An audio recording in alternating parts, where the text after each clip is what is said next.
NSTV ముందుగా వార్తల్లోని ముఖ్యాంశాలు. చిత్తూరు జిల్లా పలమనేరు డీఎస్పీ డేగల ప్రభాకర్ ఆధ్వర్యంలో స్థానిక డీఎస్పీ కార్యాలయంలో మీడియా సమావేశం నిర్వహించారు. ఈ సందర్భంగా ఆయన మాట్లాడుతూ జాతీయ రహదారులపై పెరుగుతున్న రోడ్డు ప్రమాదాలను నివారించేందుకు నేషనల్ హైవే అథారిటీ ఆఫ్ ఇండియాతో సమన్వయం చేసుకుంటూ ముందస్తు చర్యలు తీసుకుంటున్నట్లు తెలిపారు. ఈ కార్యక్రమంలో భాగంగా NHAI హైవే పెట్రోలింగ్ విభాగం ఆధ్వర్యంలో పోలీసులకు రిఫ్లెక్టివ్ జాకెట్లు, లైటింగ్ స్టిక్స్, బ్రీత్ అనలైజర్స్ పంపిణీ చేశారు. ఈ పరికరాలు రాత్రి వేళల్లో విధులు నిర్వహించే పోలీసులకు ఎంతో ఉపయోగపడతాయని, ప్రమాదాల నివారణలో కీలక పాత్ర పోషిస్తాయని డీఎస్పీ పేర్కొన్నారు. సోషల్ సర్వీస్ ఇచ్చేవాళ్ళు, అట్లాగే NHIT నేషనల్ హైవే ఇన్ఫ్రాటెక్ వాళ్ళు ఈ మెయింటైన్ చేసుకుంటున్న వాళ్ళు ఈ రోడ్డుతో అనుసంధానమైన కానిస్టేబుల్స్ కు వాళ్లకు ఏదైతే అవసరం ఉంటుందో రోడ్డు వీటికి, అంటే ముఖ్యంగా నైట్ టైం రేడియం జెక్కిన్, లైటింగ్ స్టిక్స్, అలాగే drunk and stress breath analysers, అలాగే 3 బ్రీత్ అనలైజర్స్ మనకి ఇవ్వడం జరిగింది. ఈరోజు ఈ లైటింగ్ స్టిక్స్ ఇవ్వడం జరిగింది, అట్లాగే రేడియం జాకెట్స్ ఇవ్వడం జరిగింది, అట్లాగే ఒక ఏసీ కూడా ఒకటి ప్రజెంట్ చేయడం జరిగింది. వీటితో పాటు మీకు చెప్పాల్సింది ఇప్పటివరకు మనకు హైవే వాళ్ళు ఎవరు పెద్ద ఐడియా ఉండేది కాదు. ఈ మిస్టర్ చైతన్య ప్లాజా మేనేజరు, అతను ఆ మొత్తం మనకు నలగాంపల్లి నుంచి మన నగిరి దాకా రోడ్స్ మీద ఏమున్నా ఏ ఇష్యూస్ అయినా కానీ తను ఓవరాల్గా చూసుకుంటాడు. అట్లాగే గిరి అనేది ఇన్సిడెంట్ మేనేజర్ గిరిబాబు, ఆయన ఏదైనా ఇన్సిడెంట్ జరిగితే కానీ ఇమ్మీడియట్గా రెస్పాన్స్ అయ్యి అక్కడికి వచ్చి అక్కడ చూసుకుంటారు. ఆల్మోస్ట్ మనం చాలా మందికి ఎవరితో కాంటాక్ట్ కాలేదు కూడా కమ్యూనికేషన్ ఉండకోకుంటుంది. సో వన్స్ ఫర్ ఆల్ ఏమన్నా స్మాల్ కూడా మీ లెవెల్లో ఇన్ఫర్మేషన్ ఉంటే వెంటనే ఇన్ఫార్మ్ చేసే అవకాశం ఉంటుంది. తర్వాత రవి సేఫ్టీ మేనేజరు, ఆ రోడ్డుకు సంబంధించి సేఫ్టీ వర్క్స్ ఏదన్నా కానీ దానికి సంబంధించి వర్క్ చూసుకుంటాడు. కిరణ్ కుమార్ రోడ్ మెయింటెనెన్స్, ఏదైనా మనం డంబుల్ స్టిక్స్ వేయాలా లేదా స్పీడ్ బ్రేకర్స్ వేయాలా అలాంటివి ఎవరు ఉంటే తను చూసుకుంటాడు. సో వీళ్ళందరితో కోఆర్డినేషన్ మీటింగ్ పెట్టుకున్నాము ఒకసారి. వీళ్ళు కలెక్టర్ గారితో కూడా ఎవరి మంత్ అటెండ్ అయ్యి పెడుతుంటారు. బట్ సబ్ డివిజన్ లెవెల్లో ఫస్ట్ టైం మీటింగ్ జరిగింది. ఈ హైవేకి సంబంధించి రోడ్డు నిర్వహణ భాగంగా వాళ్ళు వస్తూ వీటిని కూడా మన పోలీస్ సిబ్బంది కూడా తీసుకువచ్చారు. మంచి కోఆర్డినేషన్తో అందరం కలిసి రోడ్డు ప్రమాదాలు తగ్గించాలని చెప్పేసి వాళ్ళు ఇచ్చిన బీజ్ అనలైజర్స్ కావచ్చు, లైటింగ్ స్టిక్స్ కావచ్చు, జాకెట్స్ కావచ్చు, మా సిబ్బందికి దానందరూ ఇచ్చి మరింతగా రోడ్డు నివారణ ప్రమాద చర్యలు జరగకోకుండా అన్ని జాగ్రత్తలు తీసుకుంటామని తెలియజేస్తున్నాము. Thank you. మీరు మాట్లాడారు. సో వాళ్ళు గైడ్ లైన్స్ కొన్ని చెప్పారు, దాన్ని ఎక్కడ డెవలప్మెంట్ చేయాలి అనేది. What ever it maybe road accidents అనేది మన అవేర్నెస్ని బట్టే ఉంటుంది. ఇప్పుడు మనం హెల్మెట్ వేసుకొని వెళ్ళాలి అంటాం. మన లాస్ట్ మంత్లో కూడా మా ప్లాజాలో ఫ్రీ హెల్మెట్ డిస్ట్రిబ్యూషన్ కూడా మన కలెక్టర్ గారి ఆధ్వర్యంలో జరిగింది. మన ప్లాజాలో మన అవేర్నెస్ని బట్టి, మనం అవేర్ చేసేదాన్ని బట్టి యాక్సిడెంట్ రేషియో అనేది తగ్గిస్తాం. మనం ఎన్ని ప్రికాషన్స్ తీసుకున్నా తోలే వాళ్ళు కొంచెం ప్రికాషన్స్ ఏవైతే ఉన్నాయో రోడ్ సేఫ్టీ మెజర్మెంట్స్ అవి తీసుకుంటే రోడ్డు ప్రమాదాలన్నీ తగ్గించవచ్చు. What ever it may be వాళ్ళు ఇదిగా ఉన్నా కానీ మన తరపు నుంచి ఏవైతే బ్లాక్ స్పాట్స్ ఉంటాయో ఆ బ్లాక్ స్పాట్స్ని ఆల్రెడీ మనం హజార్డ్ మార్కింగ్స్, రంబుల్ స్ట్రిప్స్ ఇవన్నీ వేయడం జరిగింది. బ్లింకర్స్ కూడా ఇన్స్టాల్ చేస్తున్నాము. ఇంకా కొత్తగా ఏదైనా ఇటువంటి యాక్సిడెంట్ జోన్స్ ఏమైనా ఏర్పడితే దానికి కావాల్సిన సేఫ్టీ మెజర్స్ అన్నీ కూడా మేము తీసుకుంటాం. వాటిని ఇంప్లిమెంటేషన్ ఏదైనా లోటుపాట్లు ఉంటే NHIతో మాట్లాడి, NHI ఇన్ఫ్రాస్ట్రక్చర్ టీమ్తో మాట్లాడి దాన్ని ఇమ్మీడియట్గా రెక్టిఫై చేయడం. ఎక్కడైనా LED లైటింగ్ తక్కువ ఉంటే, వైరింగ్ ప్రాబ్లం ఉంటే, రోడ్డుకి డంబుల్ స్టిక్స్ కావాల్సి ఉంటే, వార్నింగ్ బోర్డ్స్ కావాలంటే దాన్ని వాళ్ళ హెల్ప్తో చేస్తాము. అట్లాగే మాకు సంబంధించి పోలీసుకి సంబంధించి హై స్పీడ్ పోయే వాళ్ళ మీద ప్రత్యేక నిఘా పెట్టడము, అట్లాగే డ్రంక్ చేసి డ్రైవ్ చేసే వాళ్ళపైన ప్రత్యేక నిఘా పెట్టడము, డ్రైవింగ్ లైసెన్స్ లేకోకుండా ర్యాష్గా పోయే వాళ్ళ మీద పెట్టడము, at the same time awareness ఇవ్వడము, హెల్మెట్ మీద అవేర్నెస్ కల్పించడము అన్నీ జరుగుతుంది. దీంట్లో పబ్లిక్ యొక్క సహకారం చాలా చాలా చాలా అవసరం. వాళ్ళ ప్రాణాలు వాళ్ళు తీసుకుంటున్నారు అని చెప్పడం కానీ, బట్ వాళ్ళు చేసే చిన్న చిన్న నెగ్లెక్ట్ వల్ల ప్రాణం మీదకి వస్తుంది. అది వాళ్ళకి అర్థం కావాలి. 70 కిలోమీటర్ల వేగంతో పోతూ ఒక పక్క సెల్ ఫోన్లో మాట్లాడుతుంటారు. రోజు మనం చెప్తూనే ఉన్నాం, రైడ్ చేస్తూనే ఉన్నాం. బట్ సెల్ రింగ్ అయిన ఒక్క క్షణము ఆగడానికి కూడా ఉంటుంది జనాలు. వెంటనే రెస్పాండ్ ఇస్తున్నారు. 70 కిలోమీటర్ స్పీడ్తో పోయడానికి యాక్సిడెంట్ కావడానికి ఒక 2-3 సెకండ్లు చాలు. 2-3 సెకండ్లో మినిమం 8 to 9 మీటర్స్ ముందుకు పోతుంది వెహికల్. కాబట్టి పబ్లిక్ కూడా అవేర్నెస్ కావాలి. మన పబ్లిక్ పూర్తి నెట్టకపోయినా మా బాధ్యత పరంగా అంతా మేము చేస్తాము. ఎవరి మంత్ నేషనల్ అథారిటీ వాళ్ళతో కలిసి మీటింగ్ కండక్ట్ చేస్తాము. మీ దగ్గర కూడా సహకారం తీసుకుంటాము. ఇప్పుడు ఇందాక గుడ్ క్వశ్చన్స్ గుడ్ పాయింట్స్ చెప్పారు. అక్కడ సైన్ బోర్డ్స్ కావచ్చు, ఇంకా మిగిలిన బ్లింకింగ్ లైట్స్ కావచ్చు, లేదా డబుల్ స్టిక్ కావచ్చు, ఏది కాబట్టి వాళ్ళు ఏర్పాటు చేసుకొని సాధ్యమైనందుకు పూర్తిగా తగ్గడానికి మేము ప్రయత్నం అన్ని చేస్తున్నాము. మీరు ఏమైనా సలహాలు సూచనలు ఇచ్చినా కూడా వాటిని తీసుకుంటాము, వాటిని కూడా రెక్టిఫై చేస్తాము. Thank you.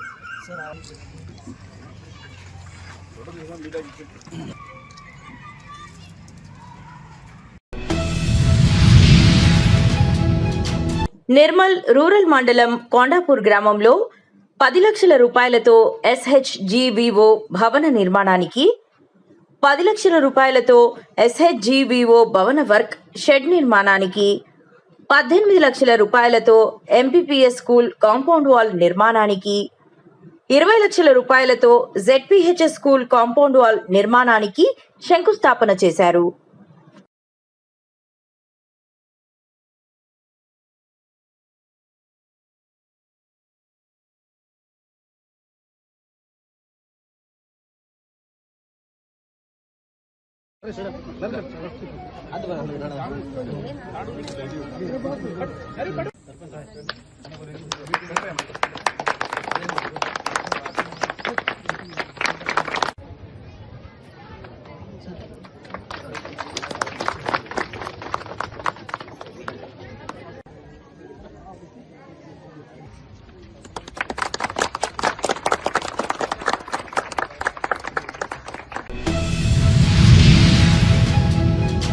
జగిత్యాల జిల్లా కేంద్రంలోని బీఆర్ఎస్ పార్టీ కార్యాలయంలో మాజీ మంత్రివర్యులు, బీఆర్ఎస్ పార్టీ రాష్ట్ర ప్రధాన కార్యదర్శి తాటిపర్తి జీవన్ రెడ్డి, మాజీ మంత్రి కొప్పుల ఈశ్వర్, బీఆర్ఎస్ జిల్లా అధ్యక్షుడు విద్యాసాగర్ రావు, మాజీ ఎమ్మెల్యే సుంకే రవిశంకర్, జెడ్పీ మాజీ చైర్పర్సన్ దావా వసంత్, మార్క్ఫెడ్ లోకా బాపు రెడ్డి, జెడ్పీ మాజీ వైస్ చైర్మన్ హరిచరణ్ రావు, శ్రీకాంత్ రెడ్డితో కలిసి విలేకరుల సమావేశంలో మాట్లాడారు.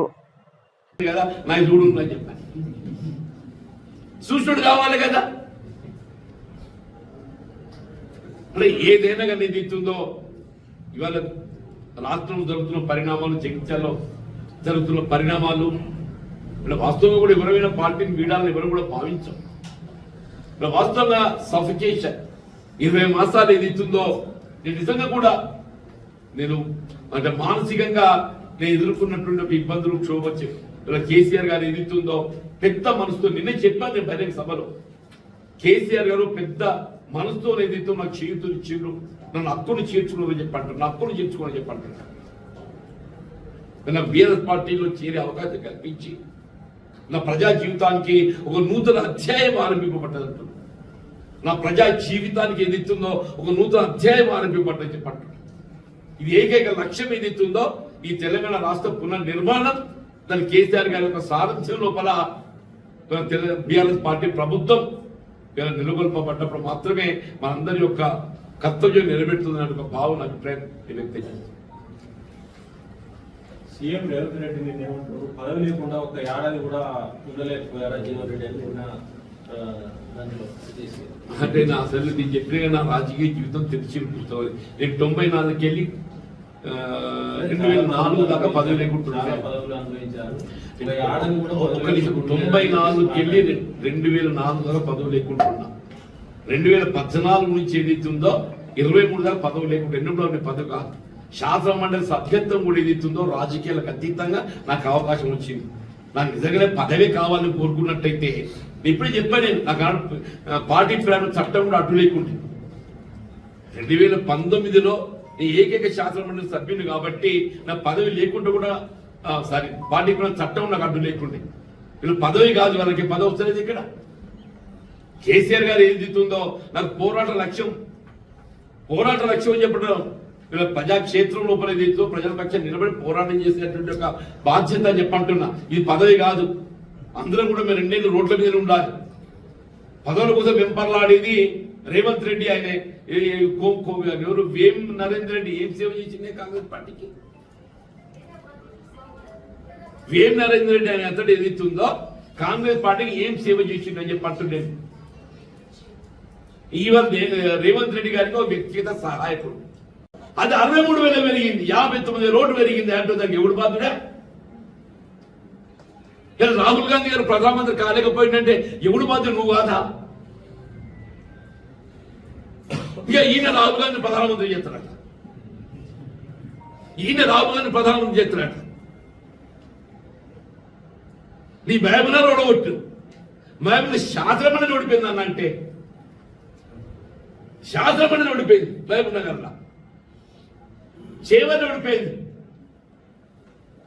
సికింద్రాబాద్, మల్కాజ్గిరి ఈయన ప్రాతినిధ్యం వహించిండు, ఒక్క సీటుకి వెళ్ళాడు.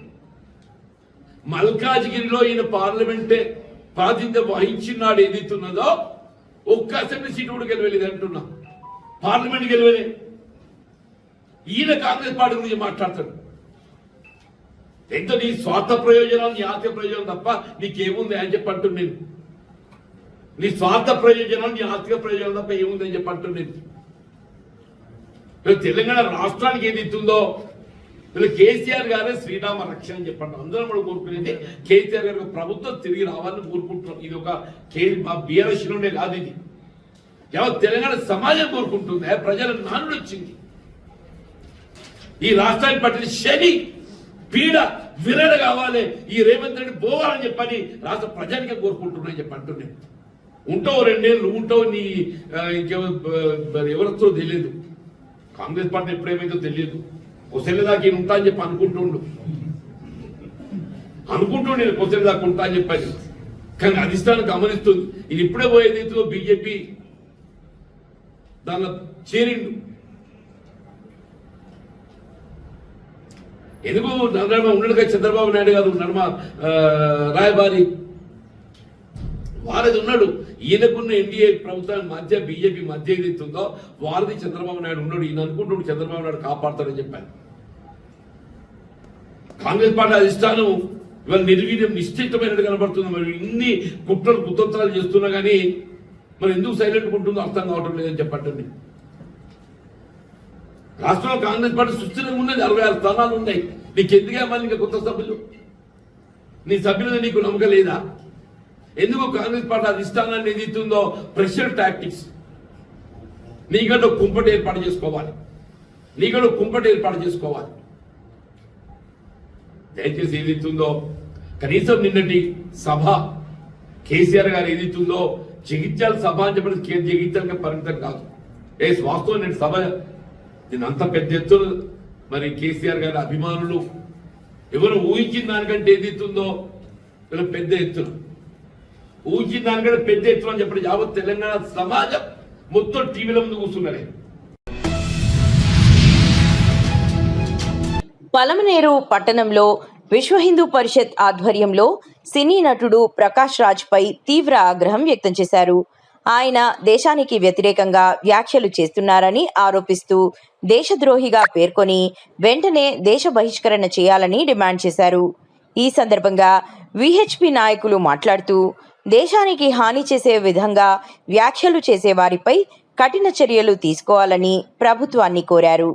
భారతీయ సంస్కృతి సాంప్రదాయాలను అవమానించే వ్యాఖ్యలు ఎట్టి పరిస్థితుల్లోనూ సహించబోమని హెచ్చరించారు. అందరికీ హిందూ బంధువులందరికీ కూడా నమస్కారం. ప్రతి ఒక్కరు కూడా పాదాభివందనం చేస్తూ ఈరోజు విశ్వ హిందూ పరిషత్ అవుతానేమి పొలంనేరు పట్టణంలో ఉన్నటువంటి అన్ని హిందూ సంఘాలు, అదేవిధంగా పొలంనేరులో ఉన్నటువంటి హిందువులు కూడా ఈ కార్యక్రమంలో పాల్గొనడం జరిగింది. ముఖ్యంగా ఈ కార్యక్రమం ఇటీవల సినిమా యాక్టర్ ప్రకాష్ రాజు హిందూ ధర్మం పైన శ్రీరాముని యొక్క ఉనికి మీద ప్రశ్నార్థకంగా మాట్లాడడం జరిగింది. కేవలం రాముడు వచ్చేసి ఉత్తరప్రదేశ్ ఉత్తర దక్షిణ భారతదేశంలో విభజించే పరిస్థితికి ఈరోజు రాజకీయం వెలుగుడుచుండేది. రాముడు వచ్చి పండు దొంగతనం చేస్తే రావణాసుడు అతని పైన చర్య తీసుకున్నటువంటి అనుచిత వాక్యాలు మన హిందూ ధర్మం పైన, హిందూ దేవుల పైన.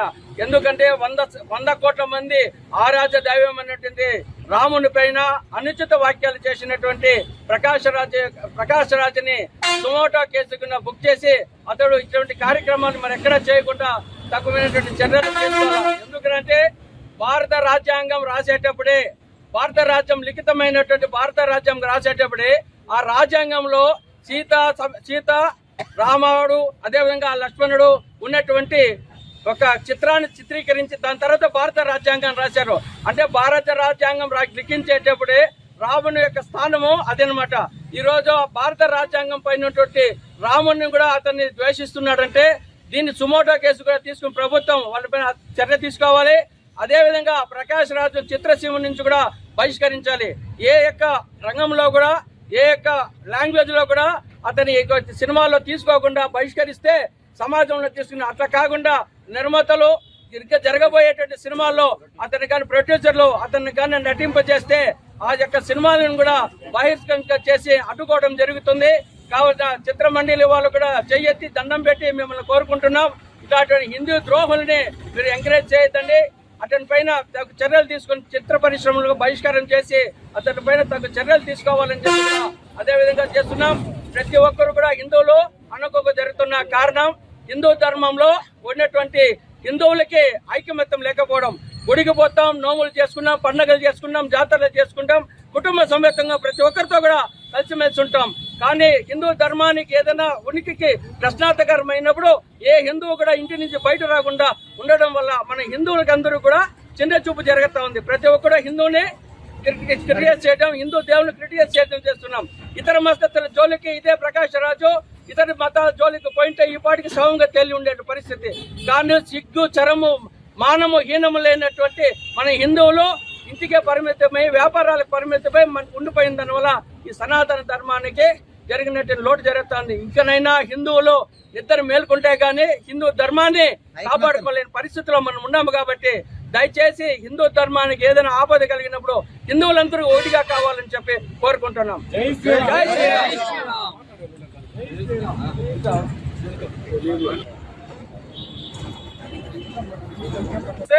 హిందువులకు అందరికీ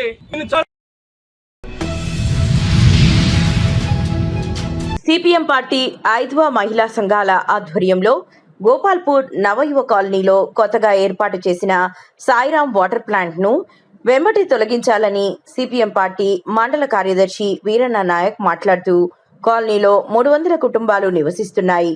బోర్లో నీళ్లు రాక చాలా ఇబ్బంది పడుతున్నారు. ఎండాకాలం నీళ్లు సరిపోక చాలా ఇబ్బందులు పాలవుతున్నారు. కాలనీ వాసులు ప్లాంట్ ను తక్షణమే సీల్ చేయాలని, లేని ఎడల కలెక్టర్ ఆఫీస్ ముందు ధర్నాకు దిగుతామని కాలనీ వాసులు వెల్లడించారు. ఈ కార్యక్రమానికి సిపిఎం జిల్లా కమిటీ సభ్యుడు ఉపలయ, గౌతమి, సావిత్రి, స్వాతి, సబిత, రాజు, రమేష్ తదితరులు పాల్గొన్నారు. వాటర్ ప్లాంట్ వెంటనే గోపాల్పూర్లో వాటర్ ప్లాంట్ వెంటనే వైగో కాలనీలో వాటర్ ప్లాంట్ వెంటనే సీజాల బోర్లను వెంటనే సీజాల బోర్లను వెంటనే సీజాల బోర్లను వెంటనే మహిళా సంఘాల ఐక్యత మహిళా సంఘాల ఐక్యత కాలనీవాసుల ఐక్యత కాలనీవాసుల ఐక్యత రద్దు చేయాలి బోర్లను వెంటనే రద్దు చేయాలి వాటర్ ప్లాంట్ వెంటనే రద్దు చేయాలి వాటర్ ప్లాంట్ వెంటనే మహిళా సంఘాల ఐక్యత.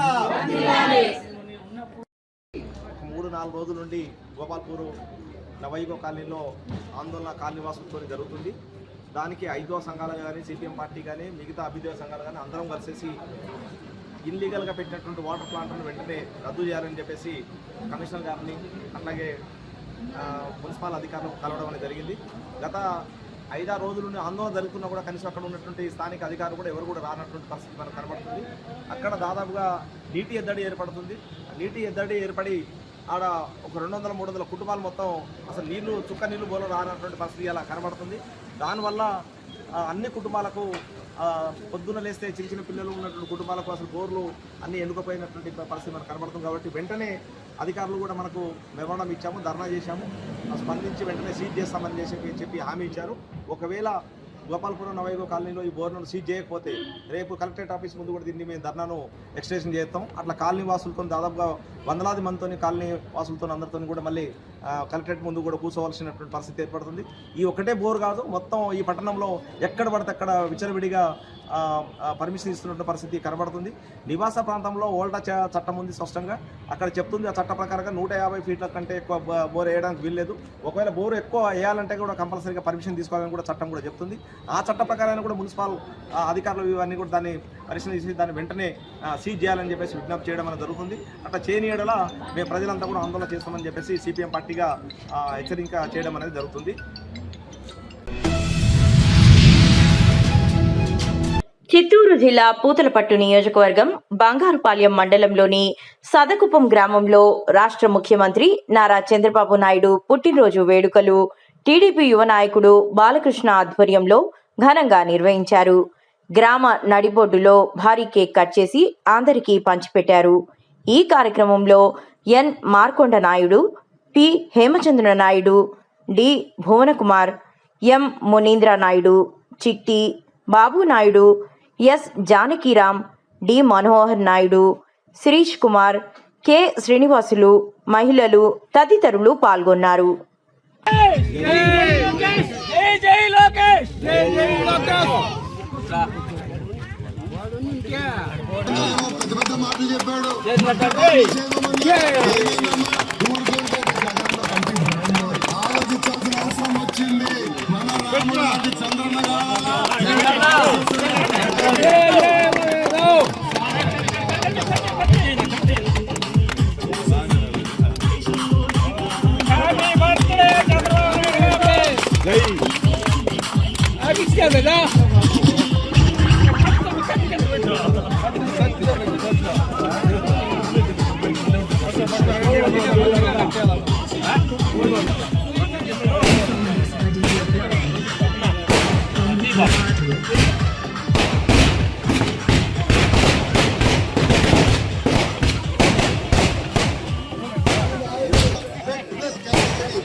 మీరు ఎవరు రికమెండేషన్ తో వచ్చి వదిలిపెట్టాను.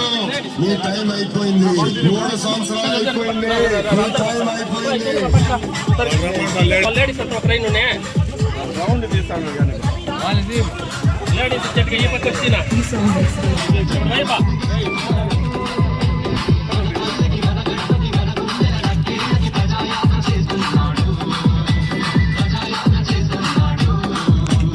మీ పతన ప్రారంభమైంది. తెలుగుదేశం పార్టీ గెలవడం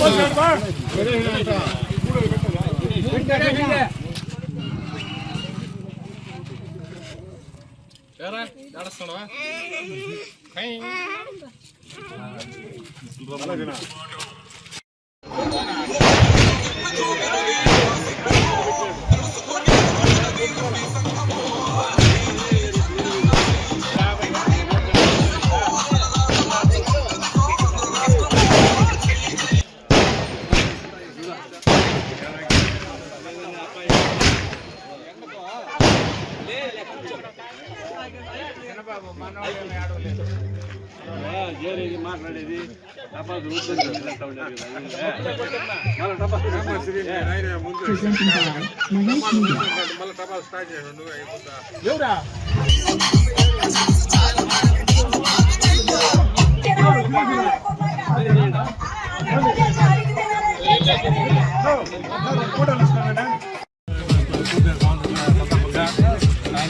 ఆయురారోగ్యాలు దేవుడు ప్రార్థిస్తూ